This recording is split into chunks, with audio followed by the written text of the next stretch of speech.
স্বাধীনতা সংগ্রামের ইতিহাসে সকল শহীদ, ৭১-এর লাখো শহীদ, ২৪-এর হাজারো শহীদ সকলকে স্মরণ করার মধ্য দিয়ে জাতীয় নাগরিক পার্টি এনসিপি কর্তৃক আয়োজিত আজকের গণ ইফতার ও দোয়া মাহফিলে উপস্থিত বাংলাদেশের ঢাকা শহরে বসবাসরত খেটে খাওয়া মানুষ, সাধারণ মানুষ, জাতীয় নাগরিক পার্টি এনসিপির সমস্ত নেতৃবৃন্দ, আপনাদের সকলকে আমাদের আজকের এই আয়োজনে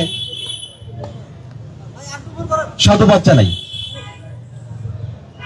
আপনারা জানেন, বৈষম্যের বিরুদ্ধে মানুষের লড়াই চিরন্তন। বৈষম্যের বিরুদ্ধে লড়াইয়ের থেকে ৭১-এর মুক্তিযুদ্ধের সূচনা হয়েছিল। আজ ২৬শে মার্চ মহান স্বাধীনতা দিবসে বাংলাদেশের মানুষ আনুষ্ঠানিকভাবে স্বাধীনতার ঘোষণা করেছিল। ৭১-এ আমরা যে স্বাধীনতা অর্জন করেছিলাম, সাম্য, মানবিক মর্যাদা এবং সামাজিক সুবিচারের যে বাংলাদেশ আমাদের পাওয়ার কথা ছিল, স্বাধীনতার ৫৪ বছর পরে এসেও স্বাধীনতার ঘোষণাপত্রের সেই সাম্য, মানবিক মর্যাদা এবং সামাজিক সুবিচারের বাংলাদেশ থেকে আমরা বঞ্চিত হয়েছি। বাংলাদেশের ইতিহাসে গত ১৫ বছর ধরে বাংলাদেশের মানুষের নাবিশ্বাস ঘটিয়ে এদেশের শাসন কাঠামোয় বসেছিল এক ফ্যাসিবাদী দল আওয়ামী লীগ। সেই ফ্যাসিবাদের বিরুদ্ধে বাংলাদেশের ছাত্র তরুণরা আবারও একত্রিত হয় এবং ২৪-এর গণঅভ্যুত্থানে হাজারো মানুষের জীবনের ভিতর দিয়ে আমরা আবারও বাংলাদেশের মানুষকে জালিমের শাসন থেকে মুক্ত করতে সমর্থ হই। ৭১-এর স্বাধীনতা এবং ২৪-এর গণঅভ্যুত্থানকে পরস্পর বিরোধী হিসেবে আখ্যায়িত করবার যে নীল চক্রান্ত আমরা দেখতে পাই, আমরা সেটার তীব্র বিরোধিতা করি। আমরা মনে করি, এই বাংলাদেশের ভূখণ্ডের মানুষের স্বাধীনতা সংগ্রামের যতগুলো অধ্যায় রয়েছে, সেই সমস্ত অধ্যায়ের মধ্যে ৭১-এর স্বাধীনতা যুদ্ধ অন্যতম একটি উজ্জ্বল অধ্যায়। সেই উজ্জ্বল অধ্যায়কেই যখন অন্ধকারে পতিত করা হয়েছিল, তখনই আলোর মশাল জেলে ২৪-এর সৈনিকরা তাদের জীবন দিয়ে বাংলাদেশের মানুষকে আরেকবার মুক্ত করেছিল।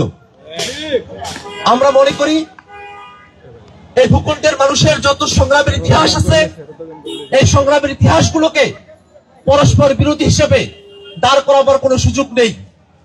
বরং ৭১-এর স্বাধীনতার যে ধারাবাহিকতা, ২৪-এর অভ্যুত্থান সংগঠিত না হলে সেটাকে রক্ষা করা সম্ভবপর ছিল না।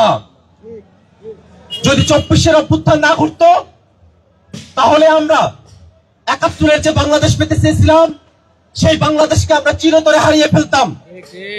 বাংলাদেশে যে বিদেশি শক্তিগুলো সক্রিয় ছিল, বিশেষত বাংলাদেশের পররাষ্ট্রনীতি থেকে বাংলাদেশের রাষ্ট্রীয় সকল পলিসিকে যেভাবে ভারত রাষ্ট্রের কাছে বেছে দেওয়ার নীল চক্রান্ত করা হয়েছিল, সেই চক্রান্তের বিরুদ্ধে একটি স্বতঃস্ফূর্ত গণঅভ্যুত্থান ছিল ২৪-এর গণঅভ্যুত্থান। যে গণঅভ্যুত্থানে বাংলাদেশের মানুষ দিল্লি না ঢাকা, ঢাকা ঢাকাই স্লোগানের মধ্য দিয়ে বাংলাদেশে ভারতের আধিপত্যবাদ, দিল্লির আধিপত্যবাদের বিরুদ্ধে তাদের শক্ত অবস্থান জানান দিয়েছিল। আমরা মনে করি, বাংলাদেশের স্বাধীনতা যুদ্ধে যারা জীবন দিয়েছেন, যারা সম্ভ্রম হারিয়েছেন, বাংলাদেশের স্বাধীনতা যুদ্ধের পরে ৯০-এর স্বৈরাচার বিরোধী আন্দোলনে যারা শরিক হয়েছেন, ২৪-এর আন্দোলনে যারা শরিক হয়েছেন, তারা সকলেই বাংলাদেশের মানুষের জন্য উজ্জ্বলতম নক্ষত্র। বাংলাদেশের মানুষ আমাদের ৭১-এর শহীদ, ২৪-এর শহীদ, তাদের সকলকে একই সুরে একই সময়ে স্মরণে রাখবার পক্ষপাতী। আমরা যে গণ আন্দোলনের মধ্য দিয়ে গিয়েছি সময়ে সময়ে, সে গণ আন্দোলনকে যদি সফল করতে হয়, তাহলে অবশ্যই সম্প্রতি বাংলাদেশে যে গণহত্যা সংঘটিত হয়েছে, এই গণহত্যার বিচার দৃশ্যমান করতে হবে। বাংলাদেশে মানুষ দীর্ঘ সময় ধরে যে নতুন রাষ্ট্র কাঠামোর কথা বলে এসেছে, সেই নতুন রাষ্ট্র কাঠামো পেতে হলে আমাদেরকে নতুন সংবিধান পেতে হবে। নতুন সংবিধানের জন্য অবশ্যই গণপরিষদ নির্বাচনের কোনো বিকল্প নেই। জাতীয় সংসদ নির্বাচনের মধ্য দিয়ে ঘষা মাজার যে সংবিধান আমাদেরকে দেওয়ার কথা বলা হচ্ছে, তার সঙ্গে বাংলাদেশের মানুষ একাত্ম নয়। আমরা মনে করি জাতীয় সংসদ নির্বাচনের সঙ্গে গণপরিষদ নির্বাচনকে মুখোমুখি দাঁড় করাবার যে চক্রান্ত চলছে, এটা বাংলাদেশকে নতুন ভাবে পিছিয়ে দেবার একটি চক্রান্ত। বরং জাতীয় নাগরিক পার্টি এনসিপির পক্ষ থেকে নতুন সংবিধানের জন্য গণপরিষদ নির্বাচন এবং ওই গণপরিষদ নির্বাচনে নির্বাচিত সদস্যরা তারা যেন একই সাথে সংসদ সদস্য হিসেবে ভূমিকা পালন করতে পারে, যে প্রস্তাবনা রাখা হয়েছে তার মধ্য দিয়েই বাংলাদেশের মানুষের দীর্ঘমেয়াদী মুক্তির সংগ্রামের সুফল নিহিত আছে। অতএব অন্তর্বর্তীকালীন সরকারের কাছে আমরা আহ্বান জানাবো, বিচার, সংস্কার এবং গণপরিষদের যে বাস্তবতা সেটাকে আমলে নিয়ে সামনের বাংলাদেশের যে রোডম্যাপ সেটা ঘোষণা করতে হবে।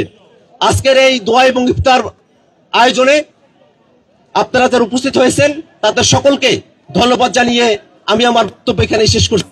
আসসালামু আলাইকুম। Immigration to Canada. We provide the best quality service and solution for Canada immigration. Please visit our website and contact for details.